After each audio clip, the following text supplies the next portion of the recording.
తమిళనాడు రాజకీయాల్లో ఒక ఆసక్తికరమైన సన్నివేశం ఈ రోజున దేశవ్యాప్తంగా చర్చనీయాంశమైంది. ఎన్నికల ఫలితాలు వచ్చిన తర్వాత టీవీ ఛానల్లో చర్చలు ఊపందుకున్నాయి.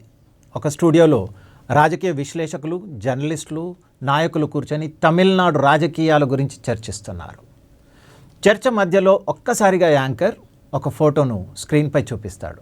ఆ ఫోటోలో తమిళ నటుడు, ఇప్పుడు రాజకీయ నాయకుడిగా మారిన తలపతి విజయ్ కనిపిస్తున్నాడు. కానీ ఆ ఫోటోలో అందరి దృష్టిని ఆకర్షించింది విజయ్ కాదు, ఆయన చేతిలో ఉన్న యేసుక్రీస్తు చిత్రం.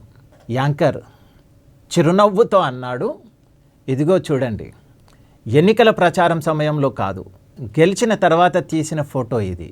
ఇప్పుడు చాలామందికి పాత విషయాలు గుర్తుకొస్తున్నాయి. కాంగ్రెస్ చెబుతుంది ఓటుకు రంగు ఉండదు అని, కానీ ఇక్కడ మాత్రం యేసుక్రీస్తు ఫోటోతో విజయ్ కనిపిస్తున్నారు అని. స్టూడియోలో ఒక్కసారిగా నిశ్శబ్దం ఏర్పడింది. మరొక ప్యానలిస్ట్ వెంటనే స్పందించాడు.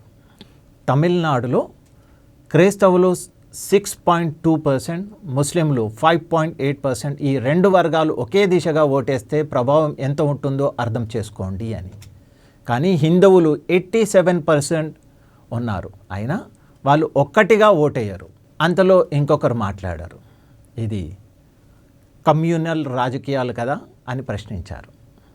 మరొకరు వెంటనే సమాధానం ఇచ్చారు, ఏమని అంటే ఖచ్చితంగా కమ్యూనల్గానే చూడాలి, అయితే ఎన్నికల ప్రచార సమయంలో ఇది చేయలేదు, గెలిచిన తర్వాత చేశారు అంటే.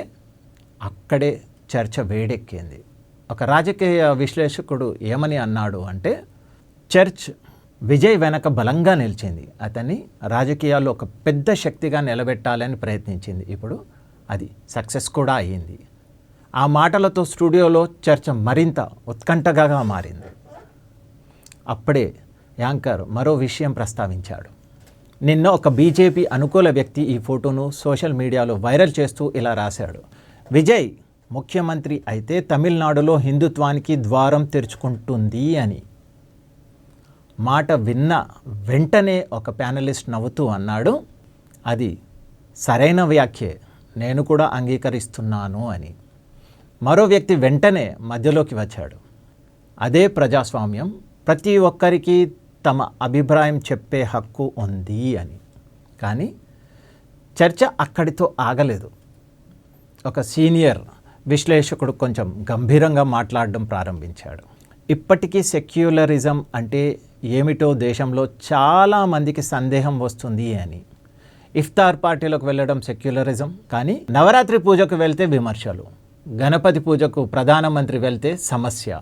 అప్పుడు యాంకర్ ఒక్కసారిగా ప్రశ్న వేశాడు, మరి మోదీ గారు జై శ్రీరామ్ అనడం, విజయ్ యేసుక్రీస్తు ఫోటోతో కనిపించడం, ఈ రెండిటిలో తేడా లేదా? స్టూడియోలో మళ్ళీ నిశ్శబ్దం. కొన్ని క్షణాల తర్వాత ఒక గంభీర స్వరం వినిపించింది, చాలా పెద్ద తేడా ఉంది అని. అందరూ అతని వైపే చూశారు. ఆ వ్యక్తి నెమ్మదిగా మాట్లాడడం ప్రారంభించాడు. శ్రీరాముడు ఈ దేశ సంస్కృతి, ఈ దేశ ఆత్మ, ఈ నేల చరిత్రతో ముడిపడి ఉన్న పేరు.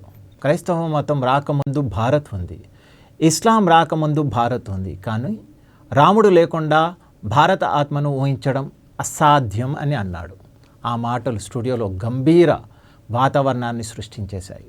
అతను ఇంకా మాట్లాడుతూనే ఉన్నాడు, ఏమని అంటే, అలా అని ఇతర మతాలకు గౌరవం లేదని కాదు, ప్రతి ఒక్కరికి తమ మతాన్ని అనుసరించే హక్కు ఉంది, కానీ భారత సంస్కృతి చైతన్యంలో రాముడి స్థానం ప్రత్యేకము అని.